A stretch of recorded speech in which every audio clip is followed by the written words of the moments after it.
가르침을 받는 자는 말씀을 가르치는 자와 모든 좋은 것을 함께하라 했습니다. 말씀을 가르치는 사람, 선생님이죠.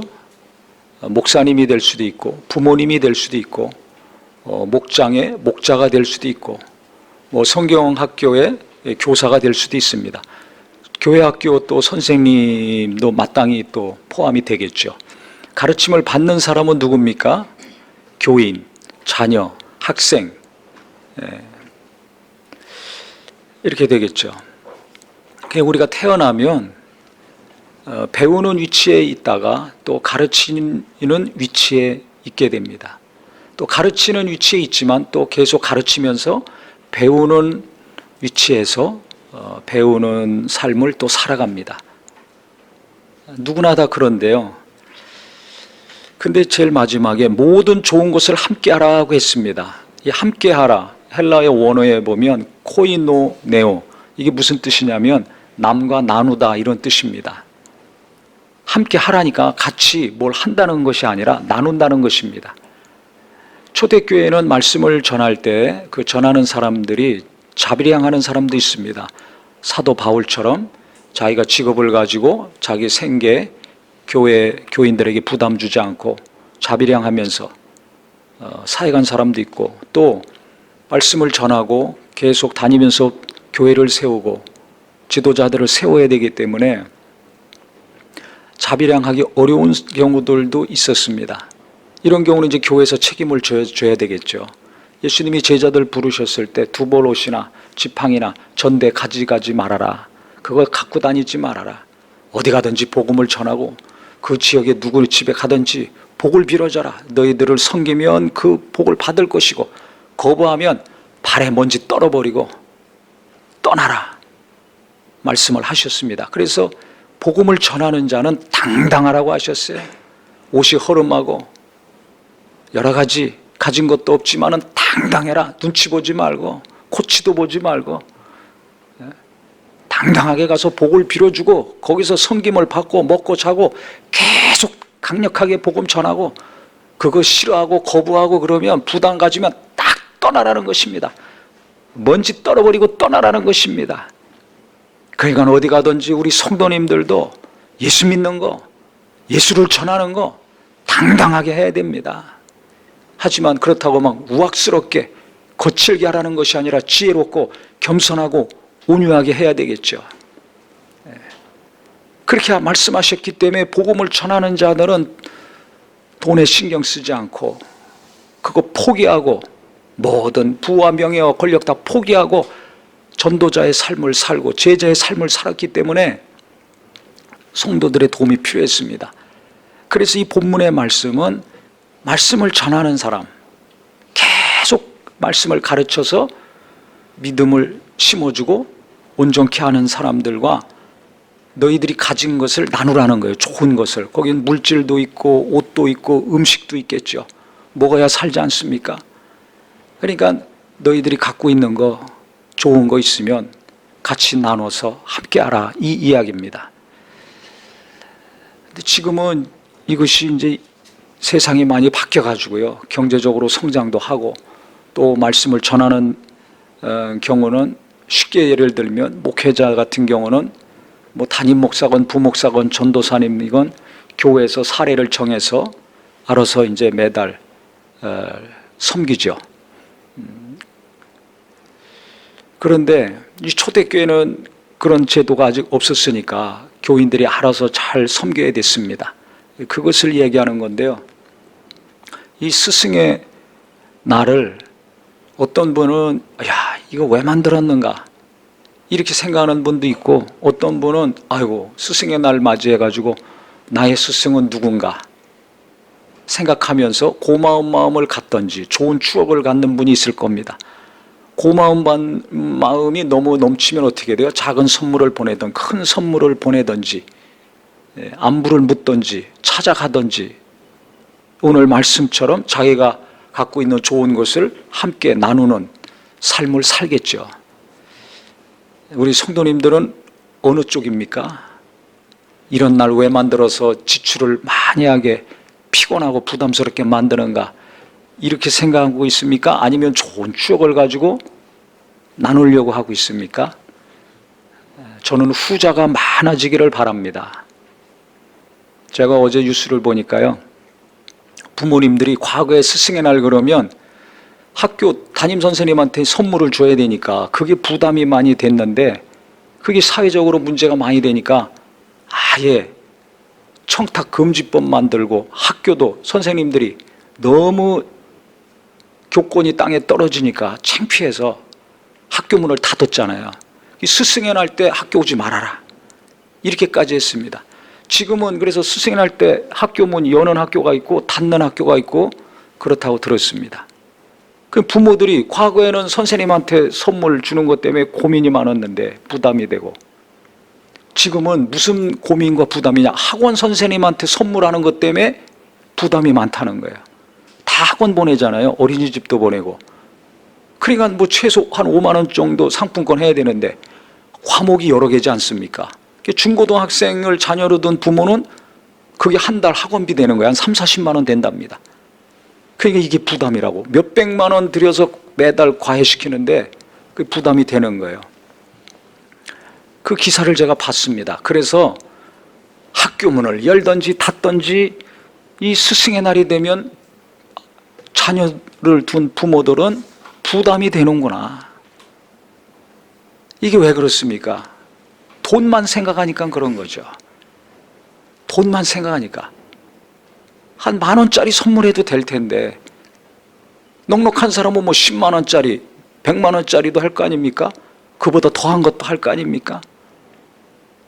그 사람에 따라, 형편에 따라 차이가 있지만 부담을 많이 가져요.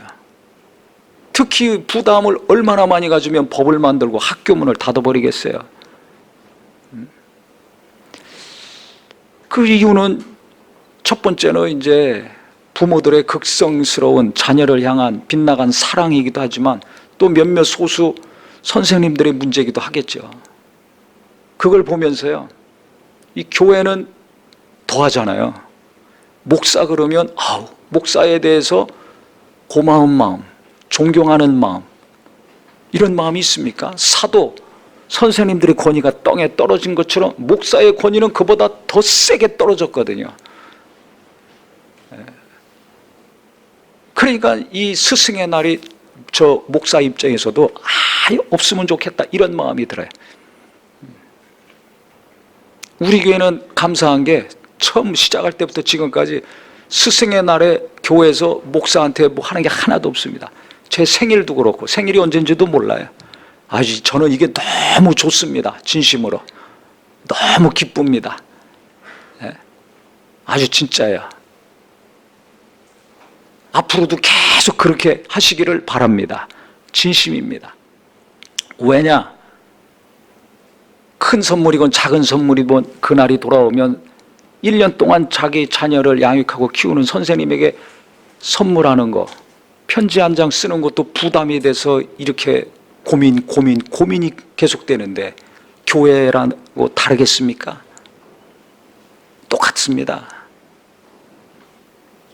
똑같아요. 그렇기 때문에 하고 싶은 사람은 뭘 하든지 감동해서 학교에 선생님한테 하든, 교회 선생님한테 하든, 목사님한테 하든, 목자한테 하든, 성경학교 교사한테 하든, 누구한테 하든지 내가 잘 그분한테 배워서 믿음이 온전케 되고 구원받게 되고 위기에서 건짐을 받게 되고 또 기도도 많이 해주고 권면도 많이 해주고 위로도 많이 해줘서 내가 사람답게 살고 있고 예수 잘 믿고 있고, 그래서 무언가 감사를 표하고 아니면 말로라도 글로라도 표하고 하면 그게 더 아름다운 거 아닙니까?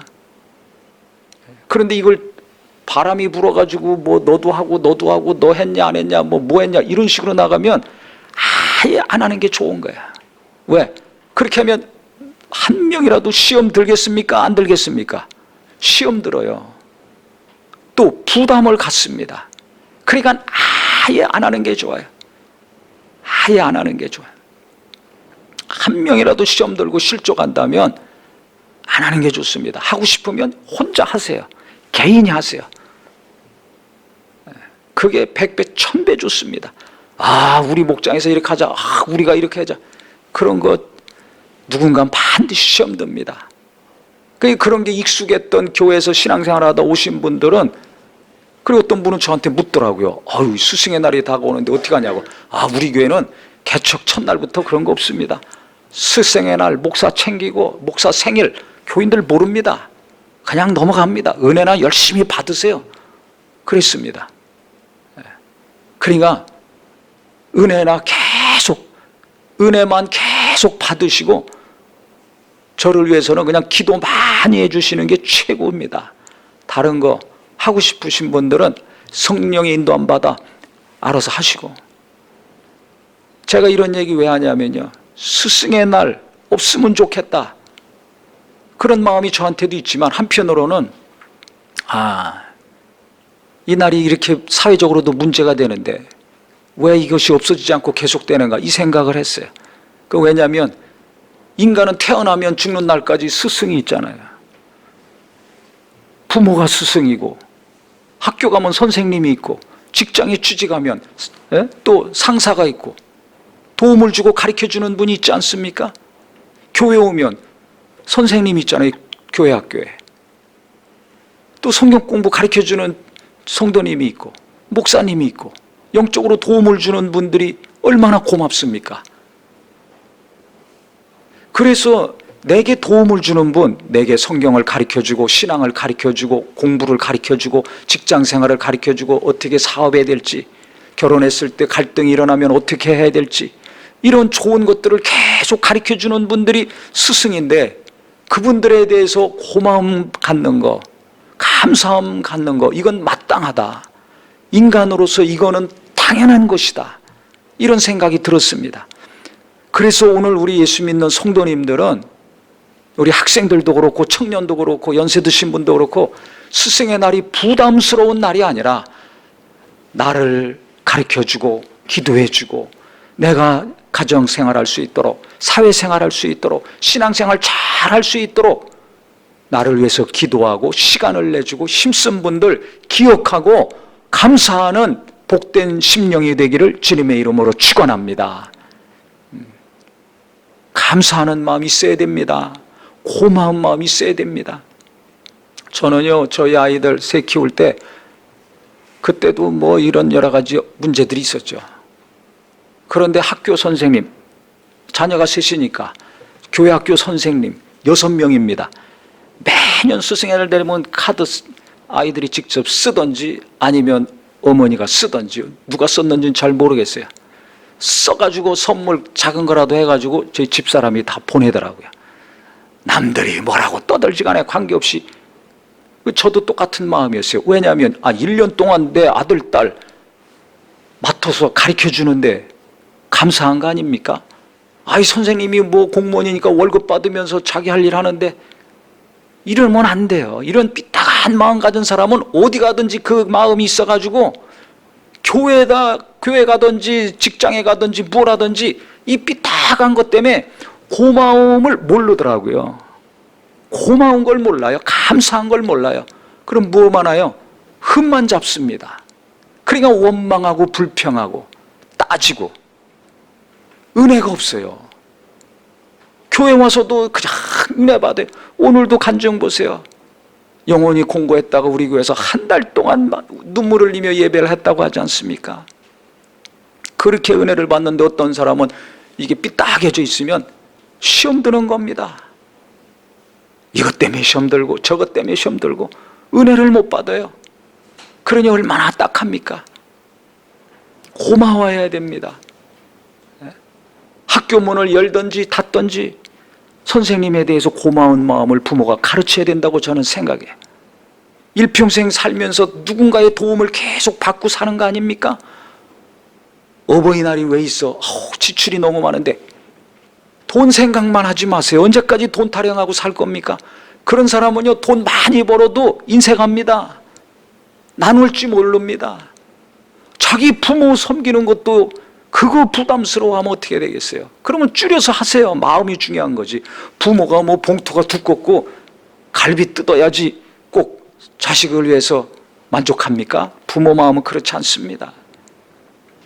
그냥 자식 얼굴 보고 밥 한 끼에 뭘 먹든지 같이 있는 것이 부모는 행복이고 기쁨입니다.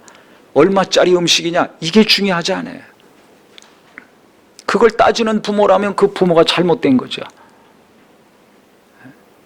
뭘 해오는가, 그거 보지 마세요. 마음이 있느냐 없느냐, 이게 중요한 거 아닙니까? 하나님도 우리 마음을 보시는데, 마음의 중심을 보시는데, 사람과의 관계도 마찬가지입니다. 그래서 부모에게 감사하고 고마운 마음 갖고, 선생님, 학교 선생님, 교회 선생님, 그 다음에 취직하고 직장 가면은 거기서 또 가르쳐주고 도움을 주는 선배, 스승들, 인생의 또 선배들, 스승들 있습니다. 그분들한테 고마운 마음, 감사한 마음을 갖고 사시기를 바랍니다. 그래야 우리 청년들, 청소년들, 내 자식들이 나에 대해서, 또 선생님에 대해서, 선배나 도움을 주는 분에 대해서 고마운 마음을 갖습니다. 그래야 건강한 가정, 건강한 사회, 좋은 교회가 되는 것입니다. 그런데 우리나라 사람들은 이상하게 좋은 장점이 있는데도 그 사람이 흠이 있으면 그것만 발견해가지고 막 얘기하고 그거 끄집어 당겨가지고 생산하기 바빠요. 자기 자신을 좀 봤으면 좋겠습니다. 나는 장점이 많은가 단점이 많은가 좀 적어보세요. 오늘 집에 가면 종이에다가 내 장점, 내 단점 쭉 적어보세요. 장점이 많으면 이분은 누군가에게 선한 영향력을 미칩니다. 내가 어떤 임명장, 타이틀, 완장이 없다 할지라도 그는 이미 스승이에요. 가족들에게, 자녀들에게, 교인들에게, 직장, 동료들에게 나이에 관계없이 그 사람은 스승입니다. 누군가가 그걸 보고 계속 배우게 됩니다. 또 다가와서 묻습니다. 이거 어떻게 해야 됩니까? 자녀 문제, 부부간의 문제, 신앙의 문제, 재정의 문제, 진로의 문제 와서 묻습니다. 장점이 많은 사람들 믿을만 하니까 의지하는 거죠. 신뢰하니까 다가오는 겁니다. 단점이 많으면 있는 사람도 떨어져 나가죠. 상처받고 시험 듣고 이러는데 뭐 본받을 만한 게 없어. 배울 만한 게 없어. 누가 다가오고 묻겠습니까? 그 나를 잘 아셔야 됩니다. 남만 자꾸 헤아리지 말고 자기를 잘 아셔야 돼요. 예수님은 내게 오셨습니다. 성령님은 내 안에 오셨습니다. 하나님은 내게 말씀하시고 있습니다. 아멘? 그 사람한테가 아니에요. 내게 말씀하고 있는 거예요. 그러니까 성경을 보면 볼수록, 말씀을 들으면 들을수록, 예배를 하면 할수록 나를 잘 돌아보셔야 됩니다. 장점이 많으면 이 사람은 계속 누군가에게 도움을 주는 스승이 되길. 단점이 많으면 이 사람은 배워야 됩니다. 자꾸 배워서 단점을 줄여가려고 해야 됩니다. 그런데 그걸 모르고 있으면 어떻게 돼요? 이 단점을 해결하지 못해요. 그래서 눈이 떠져야 된다고 그랬죠. 숨겨진 허물을 보는 은혜가 필요합니다. 내가 선한 영향력을 계속 미치고 있는가? 아니면 그렇지 못한가? 내가 내 자녀들에게 본을 보여주고 있는가? 자식들이 나를 보고 믿음이 좋아지고 생각이 바르게 되고 행동이 바르게 되고 학교에서나 사회에서나 제대로 바른 삶을 살고 있는가? 아니면 삐뚤어지고 있는가? 애탄만 하지 말고 나를 보셔야 돼요. 직장에서도 마찬가지입니다. 교회에서도 그렇습니다. 그러니까 내가 단점을 자꾸 줄여가야 됩니다. 내가 아는 내 단점도 있고 모르는 단점이 있어요. 그러면 주변 사람들한테 들으세요. 가족들에게, 교인들에게 물어보세요. 물어봐야 됩니다. 안 물어보면 말해주기 어렵습니다. 당신 이거 고치시오. 시험 들잖아요. 상처받잖아요. 저도 말해주고 싶은데 말 못할. 왜? 얘기하면 옆에서 말립니다. 그러면 큰일 난다고. 그걸 본인이 깨달아야 되는데 그때까지 그러니까 어떻게 해야 돼요? 인내하는 수밖에 없죠. 또 누군가 말해주면 성질내든지 시험 만들잖아요. 깨닫질 못하니까. 그래서 자기 단점을 기록하시고 더 자세히 알고 싶으면 주변 가까운 분들한테 꼭 물어보세요. 그래야 내가 단점을 계속 고쳐나갈 수가 있습니다. 단점을 줄여나가야지 좋은 부모, 좋은 교사, 좋은 믿음의 선배 될 수가 있습니다. 그런데요, 성경을 보니까 우리가 믿음 좋은 믿음의 그 사람들을 보면 어떻습니까? 다윗 같은 경우 너무 훌륭한 것이 많아요. 어려서부터 배울 것이 많습니다. 근데 동시에 치명적인 약점이 있죠. 밧세바 간음하고 그 남편 우리야 고의적으로 살인했잖아요. 간음하고 살인을 저질렀습니다. 그러면 우리 같으면 이 시대의 유명한 목사가 간음하고 그 남편 고의적으로 죽였어. 그러면 얼마나 흥분하겠습니까? 보통 소란, 난리 굉장할 겁니다. 그런데 성경을 보면 어떻게 했습니까? 하나님이 그를 버리지 않았어요. 왜? 그가 금식하며 회개했습니다. 그 회개를 하나님은 들으셨고 백성들도 그것을 인정했고 그 당시 지도자들도 그것을 받아들였습니다. 그 회개한 이후에 밧세바하고 낳은 아들 솔로몬이 왕이 됐습니다. 지금 이 시대에 생각해 보세요. 이거 용납하겠습니까? 안 하죠. 계속 돌을 들어 치려고만 할 거 아니겠습니까?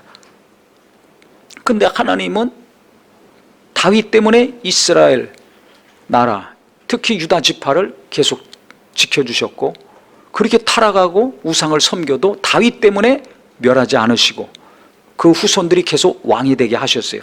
나중에 바벨론에게 멸망당했지만 그 나라에 다시 돌아오게 하셨습니다. 그 성경을 가만히 보면 그때 항상 다윗이라는 이름이 나옵니다. 그렇게 극한 범죄를 저질렀는데 어째 다윗이 기준이 되어서 유다 지파를 지켜주시고 그 후손들이 계속 왕이 됐는가? 다윗의 공로가 그만큼 큰 것입니다. 이건 뭘 얘기합니까? 죄를 안 짓는 인간은 이 세상에 아무도 없다. 아무리 믿음이 좋고 기도를 많이 하고 하나님을 사랑하고 경외한다 할지라도 의인은 하나도 없다. 모두가 죄인이라는 것을 성경은 이야기하고 있는 겁니다. 그러면 우리는 어떻게 해야 돼요? 우리가 성경 볼 때 다윗이 범죄한 것 때문에 시험 들어가지고 다윗 싫어. 이런 사람의 이야기가 왜 성경에 있어? 왜 시편에 있어? 다 없애버려야 되잖아요. 근데 성경은 다윗의 이야기가 많이 나와 있습니다. 시편은 따로 또 한 권으로 들어가 있습니다. 시편을 통해서 얼마나 많은 은혜를 받습니까? 어려울 때 시편을 통해서 많은 성도들이 은혜를 받고 위로받습니다. 왜 그렇습니까? 그가 치명적으로 범죄한 죄악이 있지만 하나님이 용서해 주시고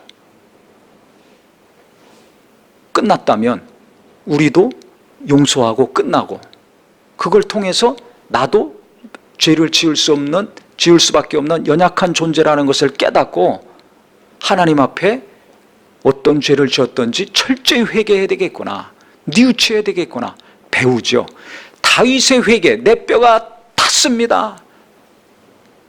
상한 심령을 멸시하지 않으시고 통회하는 심령을 기뻐하시는 하나님, 그가 어떤 마음으로 어떤 생각을 가지고 하나님께 회개했는지 그가 회개한 것을 통해서 도리어 은혜를 받고 내가 죄 졌을 때 그런 애통한 심령으로 뼈가 타는 심령으로 회개하려고 하잖아요.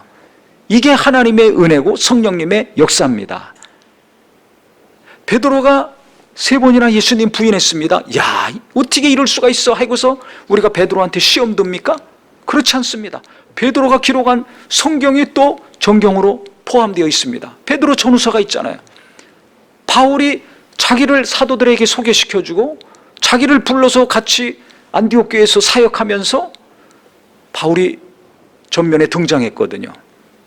그런데 마가 데리고서 아볼로와 함께 1차 선교여행 떠났다가 마가가 자기 멋대로 하는 것 때문에 2차 선교여행 갈 때 이 마가 데리고 가느냐 마느냐 때문에 아볼로하고 갈등이 일어났습니다. 결국 분열이 일어났죠. 아볼로하고 바울하고 깨졌어요. 연합이 깨졌어요. 동역이 깨졌어요. 각자 제 길로 갔습니다. 그러면 이거 시험될 일 아니에요? 아니, 예수 믿는 사람이, 사도가 연합해야지 어떻게 분열을 해? 마가 용납하고 품어야지. 왜 바울은 못 품어? 아볼로는 품었는데. 그 시험 들 수 있지 않습니까? 그 사건 하나 때문에 우리가 바울 시험 들어가지고, 야, 바울이 쓴 글들이 왜 이렇게 신약에 꽉 차 있어? 이런 사람이 어떻게 하나님께 쓰임받아? 이럽니까? 안 그러잖아요. 아, 인간은 누구나 연약함이 있어. 인정하고 대신 그가 한 많은 하나님의 일들이 있습니다. 큰 장점들이 있습니다. 그걸 배우고 본받으려고 하지요. 똑같습니다. 다윗이나 베드로나 바울이나 치명적인 약점이 있지만은 우리가 그것 때문에 시험 들지 아니하고 그들이 장점, 하나님께 헌신하고 희생하고 하나님이 쓰셨던 그 좋은 것들을 보고 은혜 받고 배우고 본받으려고 합니다. 이와 같이 우리가 이 땅에서 목사님이건 전도사님이건 어떤 교사건 부모건 어떤 믿음의 사람이건 간에 치명적인 약점 누구나 있습니다. 치명적인 약점 누구나 있어요. 그거 한두 가지 보고 시험 들어가지고 매도하지 말고 무시하지 말고 비난하고 욕하고 다니지 말고 시험 들어서 끙끙거리고 어둠 가운데 계속 머물러 있지 말고 하나님이 쓰시는 거, 그 사람의 좋은 거, 장점 너무나 많이 있으니까 그것을 보고 배우고 닮아가는 저와 우리 모두가 되기를 예수 이름으로 축원합니다. 이게 너무 중요합니다. 왜 그러냐면 시험 들면 하나님과의 관계가 막히잖아요. 목사님한테 시험 들어보세요. 말씀이 안 들어옵니다. 그러면 어떻게 됩니까? 교회를 옮겨. 또 거기서 또 시험 들어. 또 옮겨. 또 시험 들어. 그럼 어떻게 되겠습니까? 그 시험 들지 않는 게 능력입니다. 특히 말씀을 가르치고 전하는 사람한테 시험 들지 않아야 돼요. 교회 학교 학생이 선생님한테 시험 들어보세요. 1년 내내 은혜 받지 못하면 영혼이 깜깜합니다. 부모한테 시험 들어보세요. 그 집을 떠나기까지 그 자녀는 정말 괴롭습니다. 목사만 똑바로 하시오가 아니라 부모들 정신 차려야 돼요. 나 때문에 내 자녀들이 지금 시험 들는가 아니면은 뭔가를 보고 자꾸 배우고 있는가. 그러니까 단점을 자꾸 내가 줄여가려고 해야 돼요. 그 사람의 단점만 지적하고 찔러댈 것이 아니라. 부부간에도 마찬가지예요. 나 때문에 내 배우자가 계속 시험 든다면 어떻게 되겠습니까? 시간이 가면 갈수록 이혼할 마음이 커질 거 아닙니까? 그 마음이 없어져야 되는데 왜 나는 안 고치고 계속 고집 부리고 있습니까? 뭐 이렇게 대단하다고. 빨리 깨달아야 됩니다. 빨리 깨달아야 돼요. 누군가의 단점과 약점을 보고서 찔러대는 사람은 자기 약점과 관점을 모르더라고요. 알아도 괜찮아. 너무 관대해. 근데 자기 약점이 무엇인지 단점이 무엇인지 알고 고치려는 사람은 누군가의 단점이나 약점에 대해서 말 안 합니다. 나한테도 허물이 있는데 누구의 허물을 탓하고 누구의 허물을 말하겠습니까? 그거 못해요. 그거 못합니다. 저는 이런 사람들이 많아지기를 바랍니다. 이게 예수 제대로 믿는 사람이라고 생각합니다. 그렇기 때문에 우리가 시험 들지 않고 교회에서 계속 은혜 받고 학교 가서도 은혜 받고 직장에 가서도 집에서도 계속 은혜 받고 심령이 편안한 삶을 살길 원한다면 누군가의 약점보다는 장점을 잘 보고 그것을 배우려고 노력할 때 내가 발전하고 내 자식들도 성장하고 발전하고 실력도 믿음도 인성도 계속 하나님이 건강하게 키우신다고 생각을 합니다.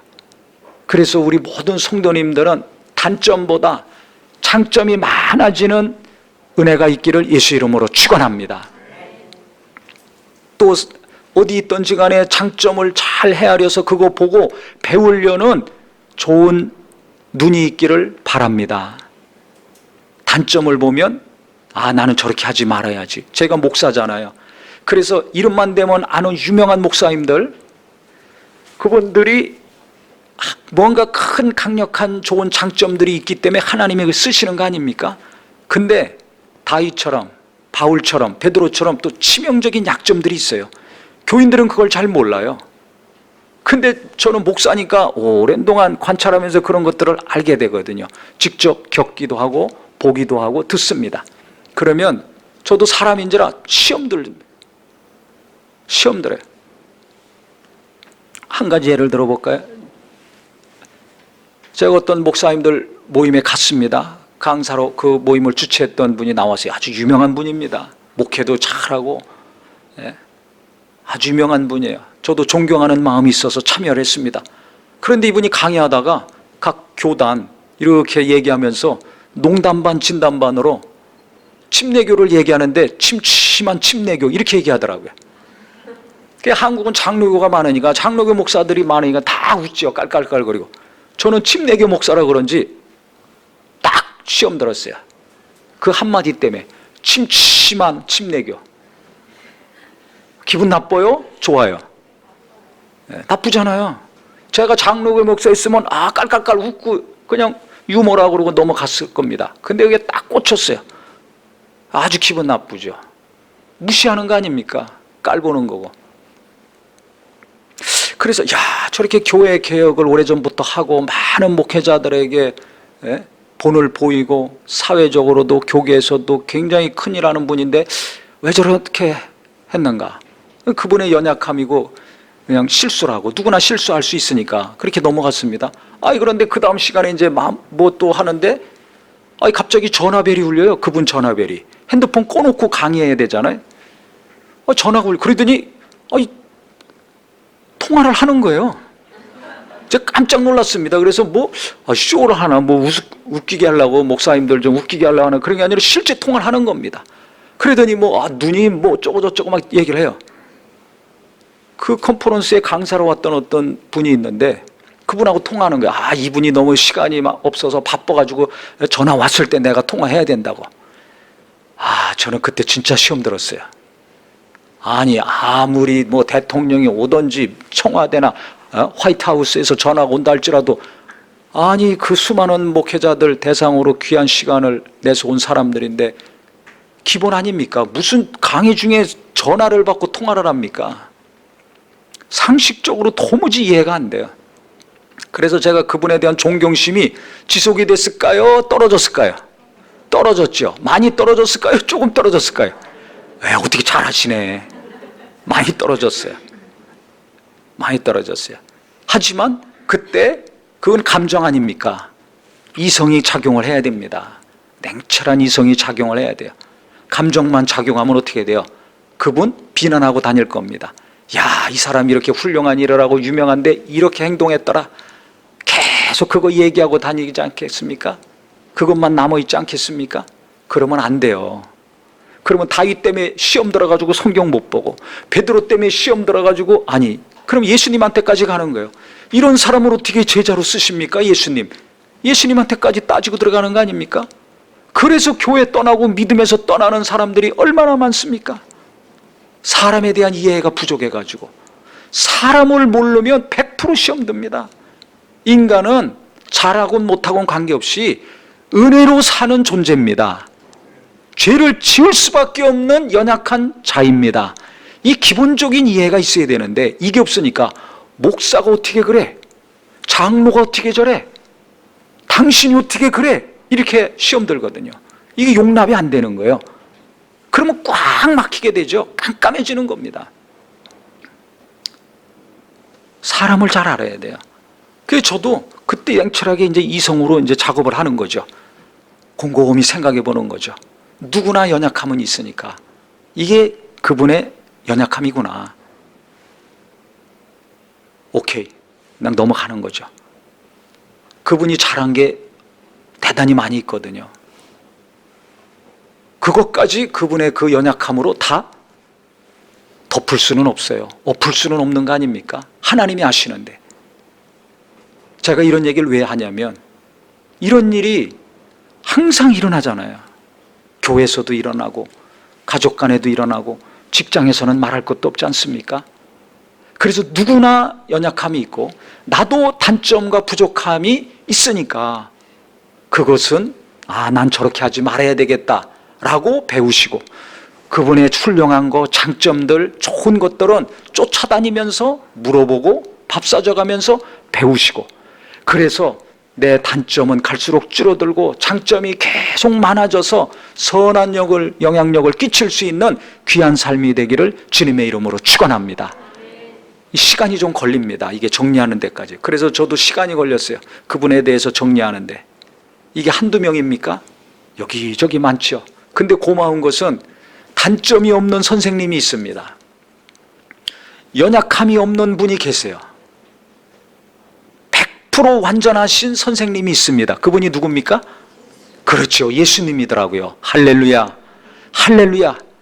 아무리 존경하고 세계적으로 유명한 분이라도 흠이 있는데, 그래서 그 흠을 우리가 보고 배우고 이러지 말아야지, 이런 것이 있지만 예수님은 흠이 없어요.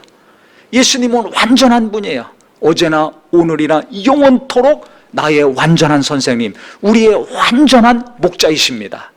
그래서 내가 단점을 줄이려면 이 사람 저 사람을 통해서 배우고 줄이는 것도 있지만은 예수님을 통해서 내가 더 잘 배워야 되겠다. 단점을 줄이는 비결은 예수님을 통해서 내가 더 잘 배우고 예수님을 닮아가야 되겠다. 배우는 게 제자 아닙니까? 가르치는 게 스승이고. 그러니까 어느 정도 내가 됐다고 하면 가르치려고만 해요. 그러면 안 됩니다. 계속 배우려고 해야 됩니다. 겸손한 사람은 자꾸 배우려고 합니다. 그러니까 예수님한테 자꾸 배우려고 해요. 그러니까 성경을 자꾸 가까이 합니다. 예수님을 자꾸 사모합니다. 그래서 예수님 말씀을 묵상하고 예수님이 행하셨던 것을 자꾸 생각합니다. 어떻게 기도하셨는가 보고 배워서 기도하는 겁니다. 반대하는 자들 어떻게 대하셨는가, 자기를 추앙하는 자들을 어떻게 대하셨는가, 어떻게 참으셨는가, 어떤 믿음을 갖고 계셨는가, 어떤 소망을 가지고 사셨는가, 제자들을 양육할 때 어떻게 하셨는가, 어떤 자들과 함께 하셨는가, 자꾸 배우게 되거든요. 자꾸 배우면 예수님을 닮아가죠. 예수를 따르는 자가 됩니다. 그러면 어떻게 됩니까? 나도 모르는 사이에 내 단점은 없어지고 장점이 늘어갑니다. 그러면 나도 모르는 사이에 여기저기서 하나님이 쓰시는 자가 됩니다. 나 때문에 시험 드는 것은 줄어가고 은혜 받는 것이 늘어갑니다. 그래서 우리가 이 땅에 왔다가 한번 가는 삶인데요, 예수님을 스승님으로 삼아서 계속 주님께 배우려고 힘쓰는 성도가 되었으면 좋겠습니다. 그 다음에 이 땅에 하나님이 귀히 쓰시는 목사님들이 계시면 그분들 통해서 배우시고, 또 하나님께서 은혜 주시고 귀하게 세우신 선생님들이나 믿음의 선배나 어떤 성도님이 있다면 그분의 연약함 때문에 시험 들거나 고통당하지 마시고 그분의 장점과 좋은 거 자꾸 배우려고 하셔서, 우리 교회는 이 말씀을 듣는 분들은 계속해서 믿음도 잘하고 하나님을 사랑하는 것도 잘하고, 그래서 서로 도전이 되고 격려가 되어서 다 예수님의 제자, 주님을 따르는 참 기쁨이 있기를 예수님의 이름으로 축원합니다. 예수님의 이름으로 축원합니다. 기도하겠습니다.